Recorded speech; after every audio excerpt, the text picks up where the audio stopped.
이제 전도서의 또 마지막에 이르게 되었습니다. 우리가 성경을 읽어갈 때 항상 구약 성경도 읽고 신약 성경도 읽고 그렇습니다. 그러다가 이 전도서에 잠언과 전도서에 오게 되면은 참 지혜의 말씀이다라는 의미를 우리가 마음에 품고 어떻게 하면 지혜를 얻을 수 있을까? 잠언도 읽고 전도서도 읽고 그렇습니다. 그런데 전도서에서 탁 막히는 부분이 하나가 있습니다. 그것은 바로 헛되도다라는 것입니다. 그러면서 내 인생이 이렇게 헛될까? 그러면 내가 과연 사는 게 무엇일까? 과연 신앙생활 한다는 것이 어떤 의미가 있을까? 이런 생각을 우리가 아니할 수가 없습니다. 1장 2절에서 헛되다라는 선언으로 시작한 이 전도서는 12장 8절까지 오면서 계속해서 끝까지 헛되다라는 표현을 지금 사용을 하고 있습니다. 그렇기 때문에 어찌 생각해 보면은 이 전도서는 허무주의자가 주장하는 듯한 인상을 받기도 합니다. 인생은 다 헛된 것이니까 그냥 대충 살다가 그냥 쓰러져가는 인생이니까 무슨 미래가 있다고 그냥 우리가 즐기면서 살자 하는 허무주의에서 쾌락주의로 이렇게 변화되어가는 모습을 보이기도 하고 그렇습니다. 그러니 여러 가지 이제 반응들이 나오죠. 전도서를 읽을 때 허무주의도 있고 쾌락주의도 있고 그다음에 자포자기하는 마음도 있고 그렇습니다. 그런 상황 속에서 어찌 보면은 교회에서조차도 이 전도서가 거의 설교되고 있지 않다 하는 생각을 하기도 합니다. 왜냐하면 전도서를 이야기를 하려면은 허무주의를 이야기를 해야 되기 때문에 아마 그러지 않았나라는 생각을 합니다. 하지만 지금까지 우리가 이 전도서를 배워오면서 배운 바가 무엇이냐 하면은 전도서는 절대 허무주의를 말하고 있지도 않습니다. 그리고 전도서는 또한 쾌락주의를 말하고 있지도 않습니다. 왜냐하면 전도서에서 말하고 있는 바가 무엇이냐면 타락한 인생들이 어떤 한계에 갇혀 있느냐 이것을 바로 깨달을 수 있도록 우리에게 가르쳐주고 있기 때문에 그것을 깨달은 성도는 하나님의 백성은 그렇다면 그러한 모습 속에서 우리가 어떻게 살아야 할 것이냐 이것을 우리가 전도서를 통해 배울 수 있었습니다. 그래서 허무주의도 아니고 쾌락주의도 아니고 우리는 하나님의 기쁨이 되는 삶을 살아야 한다는 것을 배우게 된 것입니다. 그래서 전도서 전체에서 우리에게 가르쳐주는 지혜가 한 가지가 있다고 했지요. 그게 무엇인지 기억을 하실런지요. 전도사가 주장하는 지혜는 하나입니다. 그것은 바로 우리 인생은 땅에서 살고 있다는 것입니다. 우리가 땅에서 살고 있다는 것은 우리를 보고 계시는 분이 하늘에 있다는 것입니다.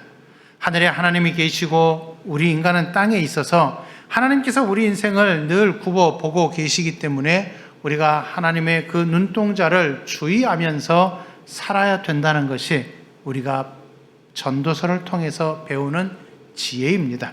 그렇기 때문에 땅에서 사는 자가 어떤 태도를 취해야 할 것인가? 누구 앞에서요? 하나님 앞에서. 우리가 어떤 태도를 취해야 할 것인가를 우리의 마음판에 늘 새기고 있어야 하는 것입니다. 이게 바로 성도로 부름을 받은 하나님의 백성들의 지혜로운 삶이 되는 것입니다. 그래서 이 전도자가 6장까지, 전도서 6장까지에서 타락한 인생들이 사는 이 해 아래에서의 특징 4가지를 설명을 했던 것이고 그 이후에 그렇다면 그러한 특징을 배운 성도가 해 아래에서 살아갈 때에 어떤 자세를 가지고 살아야 할 것이냐 그것을 지금까지 이야기를 했던 것입니다. 그래서 지난주에 우리가 12장 1절에서 배웠던 대로 너는 청년의 때에 너의 창조주를 기억하라 이 말씀을 배웠어요.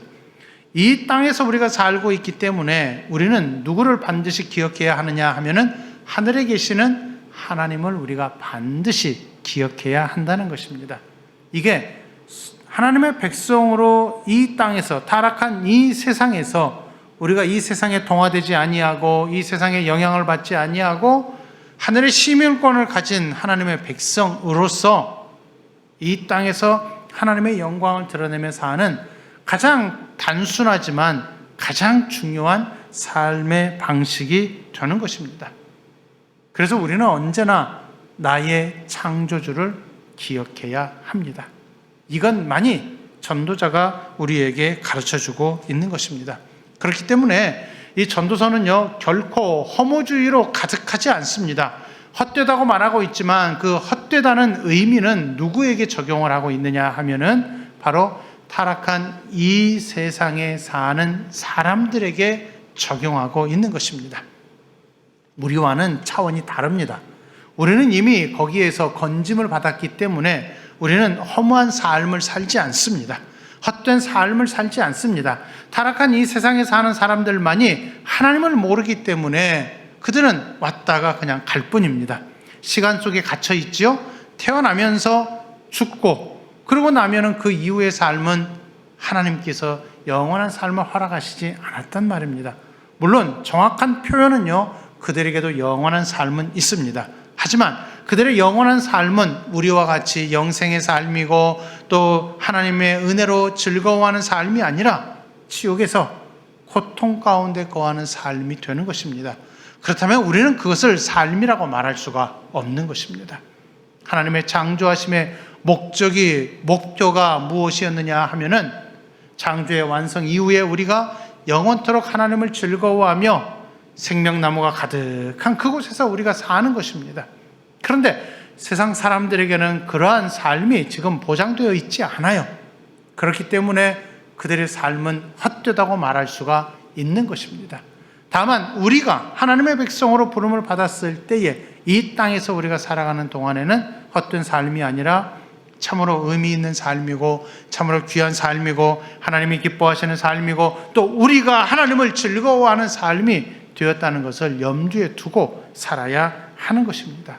그래서 솔로몬은 지혜자로서 전도자로서 이러한 모든 삶의 의미가 무엇이고 또 삶의 방법이 무엇인가를 그가 궁구하게 연구하면서 지금까지 계속 살펴보았던 것이고 그것을 잠언과 전도서에 기록을 해 두었던 것입니다.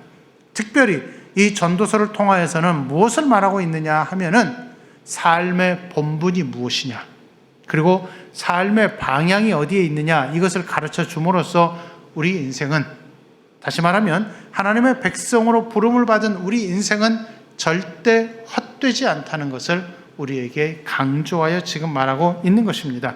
그래서 9절과 10절을 보시면은 전도자가 지식을 가르치고 깊이 생각하고 연구해서 잠언을 지었다고 말하고 있고요. 또 10절을 보면은 힘써 아름다운 말들을 구하였다 이렇게 말하고 있고 또 회중의 스승들의 10절에 보면은 진리의 말씀들을 정직하게 기록하였다라고 말하고 있습니다. 아름다운 말을 구하였고 또 진리의 말씀들을 기록했다라고 9절, 10절에서 말하고 있는 것입니다. 여기서 아름다운 말은 무엇이냐 하면은요, 기교를 통해서 힘을 드러내는 말을 의미를 합니다. 이것은 그저 흘러가는 말이 아니라 우리가 항상 끝까지 기억해야 하는 아주 소중한 말들이라 하는 것이고요. 진리의 말씀들은 하나님께서 인생들 가운데에 깨닫도록 허락해 주신, 그래서 당신의 백성들의 마음속에 넣어 두신 하나님의 말씀이라 하는 것입니다. 그래서 이런 아름다운 말들, 진리의 말씀들은 어떤 힘이 있느냐 하면은 11절과 12절에 보면은 찌르는 채찍, 잘 박힌 못과 같다라고 말하고 있습니다.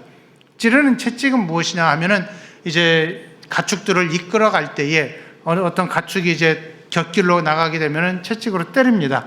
그러면 거기에 이제 뭐 작은 못들이 박혀 있어서 그 가축이 그 채찍으로 맞으면은 깜짝 놀라서 다시 제자리로 들어오는 것입니다.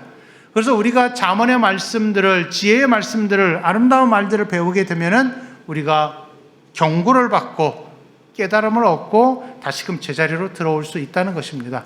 그리고 잘 박힌 못과 같다 하는 것은 그 자리에 머물러 있을 수 있도록, 고정되어 있을 수 있도록 한다는 의미가 되는 것입니다. 그렇기 때문에 우리의 행동을 자극해서 기억에 새겨주는 역할을 하는 것이 무엇이냐 하면은 이 아름다운 말들이고 이 진리의 말씀들이라 하는 것입니다.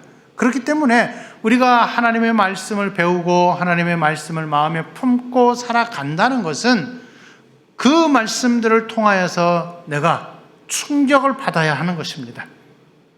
간간히 제가 말씀드린 바 있지만은 우리가 하나님의 말씀을 바르게 깨닫는다는 것은 내가 그렇게 하지 못했다라는 것에 대한 충격을 받아야 하는 것입니다.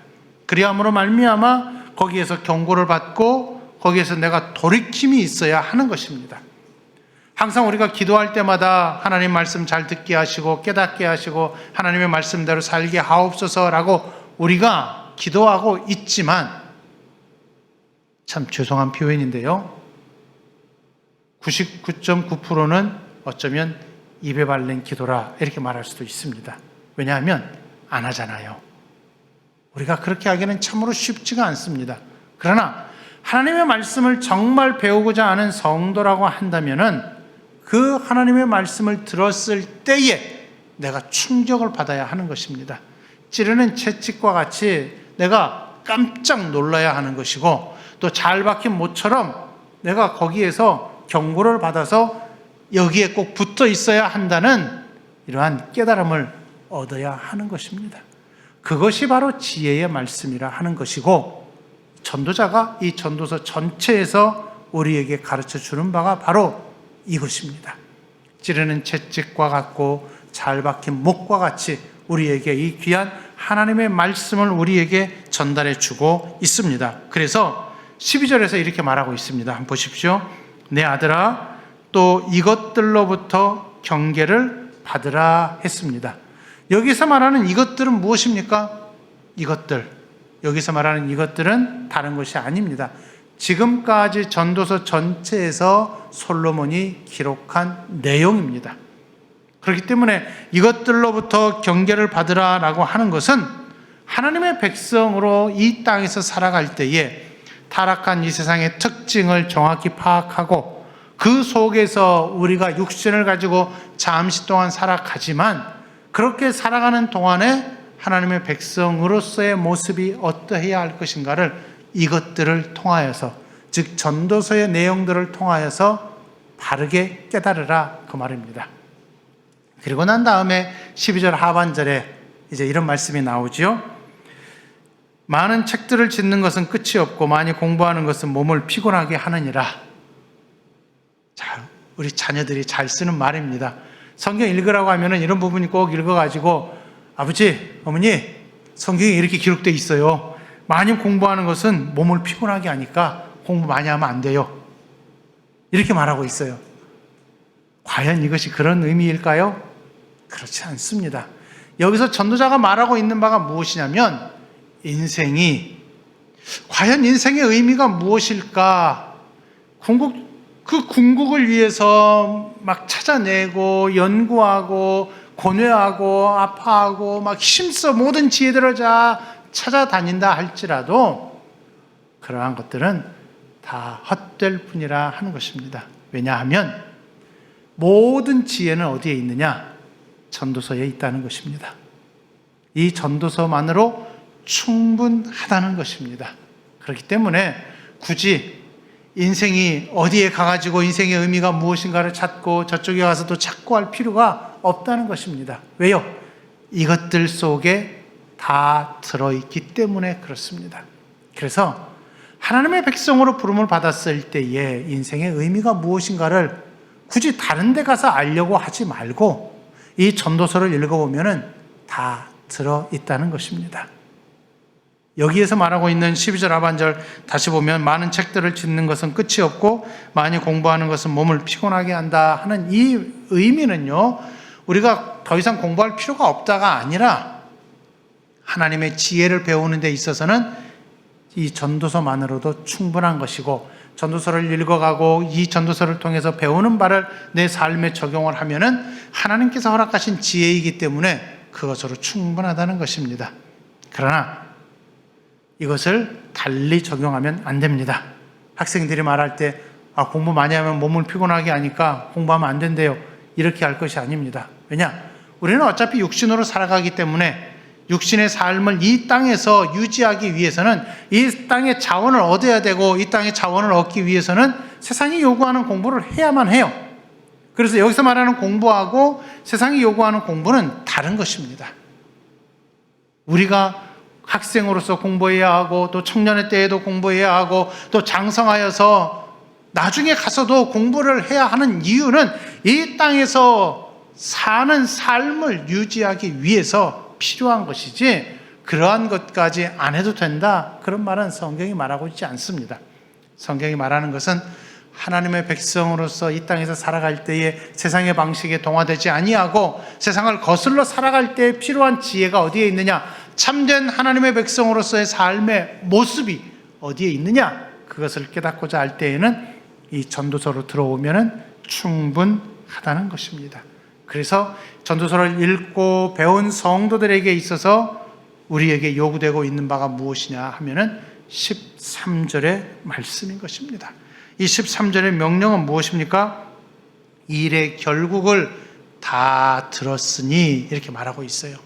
저와 여러분이 전도서를 통하여서 하나님의 백성으로서의 삶의 모습이 어떠한가를 충분히 배웠단 말입니다. 그렇다면 일의 결국을 다 들은 성도가 어떻게 살아야 하느냐, 두 가지가 있습니다. 하나님을 경외하고 그의 명령들을 지킬지어다, 이것입니다. 성도의 본분, 하나님의 백성으로 부름을 받고 또 예수 그리스도 안에서 구속함을 받아서 이제 영혼을 사모하는 소망을 가진 성도에게 주어지는 명령입니다. 이것은 하나님을 경외하고 그의 명령들을 지킬지어다, 이것이 모든 사람의 본분이니라 말하고 있는 것입니다. 그래서 전도서 전체가 말하는 지혜가 무엇이라고 했습니까? 다른 것이 아닙니다. 우리 인생은 땅에 살고 있다는 것입니다. 땅에 살고 있으니까 하늘에서 나를 굽어 살펴보고 계시는 하나님 앞에 내가 있다는 생각을 언제나 해야 하는 것이고, 하나님 앞에 있다는, 즉 하나님 존전 의식을 갖고 사는 성도라고 한다면은 나를 살펴보고 계시는 하나님을 경외할 수밖에 없고 또 그분이 내리시는 명령을 지킬 수밖에 없는 것입니다. 가장 쉽게 표현하면 그겁니다. 성도답게 살아야 한다는 것이지요. 그러면 성도답게 사는 것이 무엇이냐? 이것이 바로 성경을 통해서 우리가 날마다 배워야 하는 것입니다.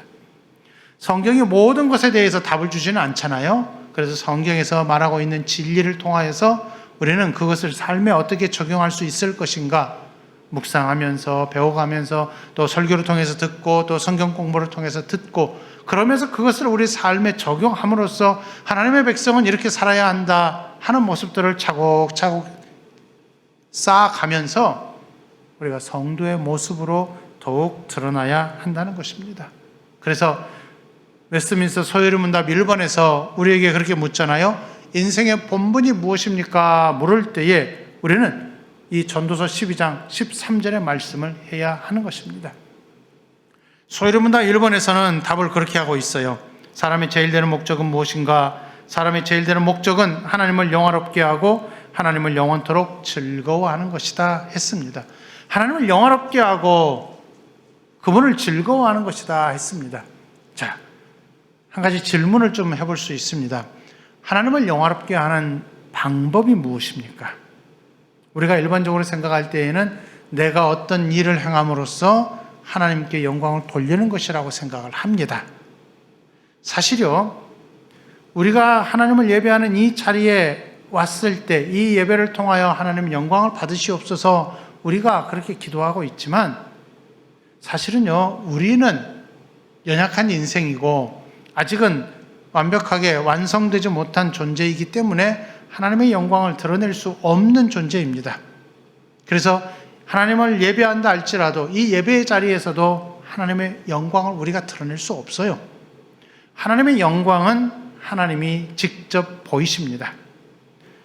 출애굽한 이스라엘 백성들이 시내산에 모였을 때 그들이 하나님과 언약을 맺고 하나님께서 그들에게 강림하셔서 십계명을 말씀하실 때에 구름 가운데에 나타나셨단 말입니다. 구름 가운데에서 음성을 발하시면서 10가지 계명을 주셨어요. 그것이 바로 하나님의 영광인 것입니다. 그래서 하나님의 영광은 하나님이 친히 직접 보이시고, 우리가 기도할 때에는 하나님의 영광을 보게 하옵소서 이렇게 기도해야 하는 것입니다. 이것이 마땅한 거예요. 그래서 하나님의 영광을 보고 하나님의 영광에 감격하고 하나님의 영광을 통하여서 하나님을 영화롭게 하고 하나님을 영원토록 즐거워하는 성도가 되게 하시고 하나님을 경외하며 하나님의 말씀을 지키며 살게 하옵소서 하는 이 기도가 우리에게 있어야 하는 것입니다. 언제나 우리가 잘못 생각하고 있는 게 무엇이냐면 우리가 무언가를 함으로써 하나님께 영광 돌린다 생각하는 것이고 무언가를 함으로써 즉 나에게 초점을 맞추어서 내가 해야 한다 이런 식으로 우리가 생각하지만 그렇지 않습니다. 우리는요 가만히 있어도 하나님께서 당신의 영광을 보이시고 우리는 하나님의 영광을 보면서 즐거워하는 것입니다. 이게 진짜 신앙생활을 해야 하는 이유가 되는 것입니다. 그래서 신앙생활을 하는 내내 우리가 기억을 해야 할 것은 이 땅에서 살고 있다는 것이고 하늘의 하나님께서 당신의 영광을 보이실 때에 우리가 그 영광에 감격해 하면서 하나님을 경외하는 모습으로 나타나는 것이 가장 중요한 것입니다. 그러면서 하나님의 영광을 감격해 할 때 우리가 이 세상의 특징을 바라보면서 이 세상의 특징이 이런 것이구나. 우리가 지난번에 4가지를 배웠거든요. 이 땅은 불의와 불합리가 가득한 곳이다. 이 땅에는 학대가 가득한 곳이다. 이 땅은 나약한 인생들이 사는 곳이다. 이 땅은 재물을 자기의 주인으로 섬기는 곳이다 하는 그런 내용들을 전도서를 통하여서 우리가 배웠습니다. 이 세상의 특징을 배우면서 우리가 배워야 할 것이 무엇이냐 하면은 이 땅에서 사는 동안에 내가 하나님의 기쁨을 누리면서 살 것이냐 아니면 사람의 기쁨을 누리면서 살 것이냐 여기에 초점이 있는 것입니다. 이 생각을 잊어버리시면 안 됩니다. 이것이 바로 땅에 사는 성도가 하나님의 백성이 꼭 가지고 있어야 될 마음입니다. 나는 하나님의 기쁨을 추구하며 살고 있느냐 아니면 나의 기쁨을 추구하며 살고 있느냐 이것이지요. 이것이 바로 13절이 우리에게 가르치는 바입니다. 그리고 14절을 보면 하나님은 모든 행위와 모든 은밀한 일을 선악간에 심판하시리라 했습니다. 선악간에 심판하신다는 것은 우리가 땅에서의 삶을 마감하게 되면은 여기에서 이제 하나님 앞에 서게 되는 날이 곧 온다는 것입니다. 이것을 염두에 두고 땅에서의 삶을 하나님 앞에서 우리가 살고 있다는 생각을 꼭 하셔야 되는 것입니다. 그렇기 때문에 우리가 이 땅에서 사는 삶은 하나님의 기쁨을 추구하며 사는 삶이 되는 것입니다. 우리 전도서 5장 18절부터 20절을 다시 한번 좀 읽어보도록 하겠습니다. 같이 화면을 보면서 같이 읽겠습니다. 사람이 하나님께서 그에게 주신 바 그 일평생에 먹고 마시며 해 아래에서 하는 모든 수고 중에서 낙을 보는 것이 선하고 아름다움을 내가 보았나니 그것이 그의 몫이로다. 또한 어떤 사람에게든지 하나님이 재물과 부요를 그에게 주사 능히 누리게 하시며 제 몫을 받아 수고함으로 즐거워하게 하신 것은 하나님의 선물이라. 그는 자기의 생명의 날을 깊이 생각하지 아니하리니 이는 하나님이 그의 마음에 기뻐하는 것으로 응답하심이니라.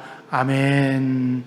자, 우리는요 이 땅에서 사는 삶은 하나님의 기쁨을 추구하고 있는 삶이긴 하지만 인생이잖아요.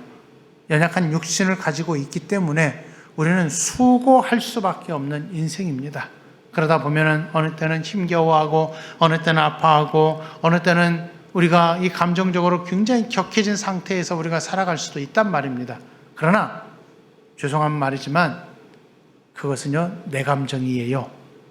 하나님의 감정이 아닌 것입니다. 왜냐하면 우리의 감정에 우리가 충실하다는 것은 우리가 하나님을 생각하지 아니하고 나를 먼저 생각하기 때문에 그렇습니다. 우리는요 언제나 어디에서 살고 있다는 것을 생각해야 되느냐 하면 하나님 앞에 살고 있다는 생각을 하셔야 됩니다. 다시 말씀드립니다.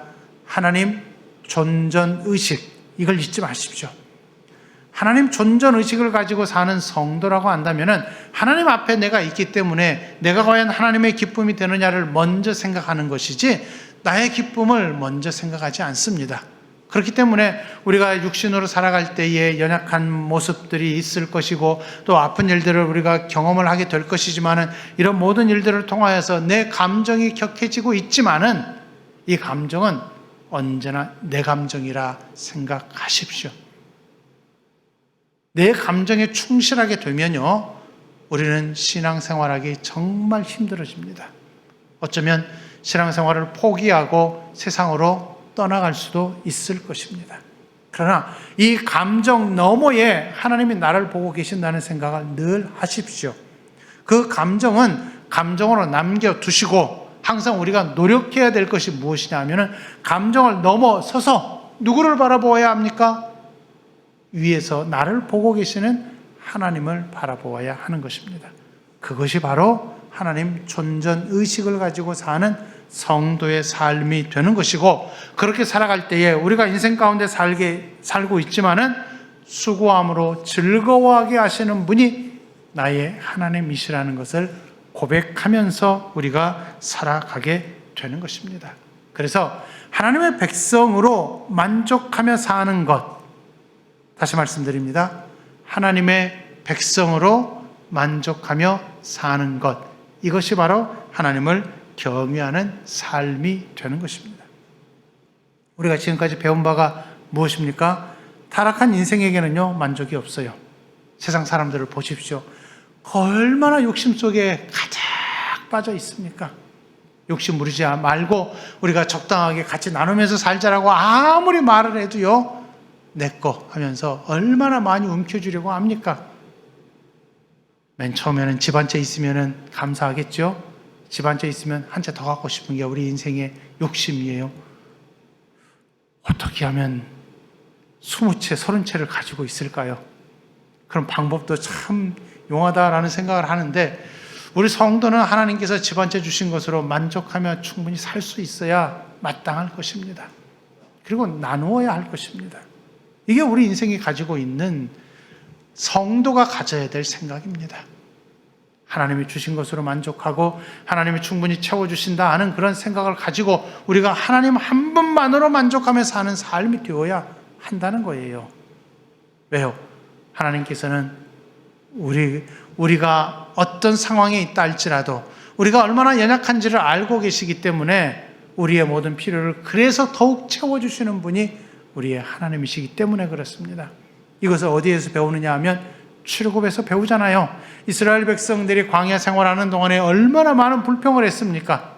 많은 불평을 했음에도 불구하고 하나님은 그들에게 물도 주시고, 하나님은 그들에게 만나도 주시고, 하나님은 그들에게 메추라기도 주시면서 먹고 싶은 거 다 주셨어요. 그렇게 능력이 무한하신 분이 나의 하나님이신데, 그렇다면 내가 이 땅에서 사는 동안에 하나님이 주신 것으로 우리가 낙을 누리며 사는 것이, 즉 다시 말하면 만족하면서 사는 삶이 바로 하나님을 경외하는 삶이다라는 것입니다. 이것을 우리가 놓쳐서는 안 될 것입니다. 따라서 세상은 불의와 불합리로 가득하지만 우리는 그러한 불의와 불합리를 벗어버리고 언제나 정직하게 살아야 할 것입니다.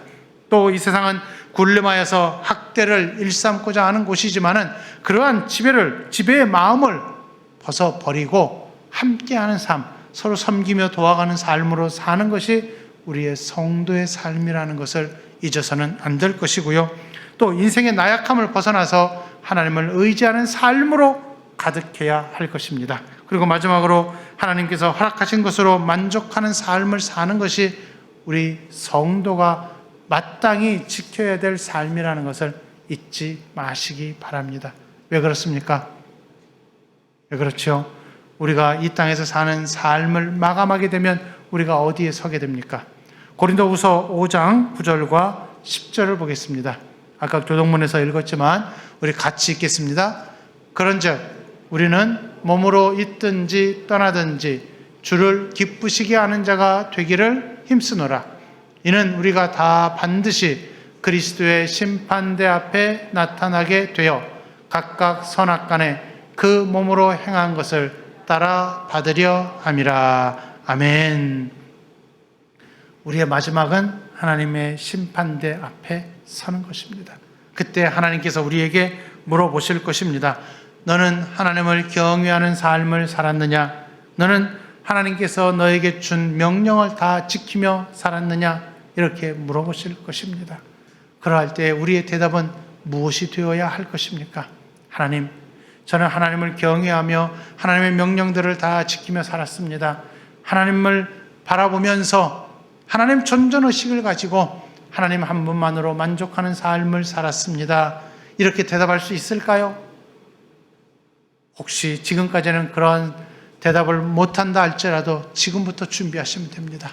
지금부터 우리가 전도서를 다 배웠으니까 이 전도서 전체의 내용을 통하여서 하나님이 우리에게 요구하시는 성도로서의 삶, 하나님 한 분만으로 만족하며 사는 삶, 하나님을 경외하며 그분의 명령을 지키며 사는 삶, 이것이 바로 해 아래에서 우리 성도가 사는 삶의 방식이라는 것을 마음에 깊이 새기시고 이 명령을 따라서 하나님의 심판대 앞에 서게 될 날을 바라보면서 살아가는 저와 여러분이 되시기를 간절히 바라겠습니다. 기도하겠습니다. 하나님 아버지, 전도서를 통하여서 모든 일의 결국을 다 들었습니다. 하나님의 백성으로 사는 삶이 이토록 귀한 삶이고 하나님께서 하늘에서 굽어 살피시고 계시면서 우리로 하여금 하나님을 경외하며 살게 하시고 하나님의 명령을 지키며 살게 하신다는 것을 배웠사오니 하나님, 우리가 하나님 존전의식을 가지고 하나님 앞에 서게 하시고 하나님 앞에서 하나님이 돌보신다는 이 귀한 믿음을 가지고 하나님 한 분만으로 만족하며 살아가는 우리 성도들이 다 되도록 은혜 베풀어 주옵소서.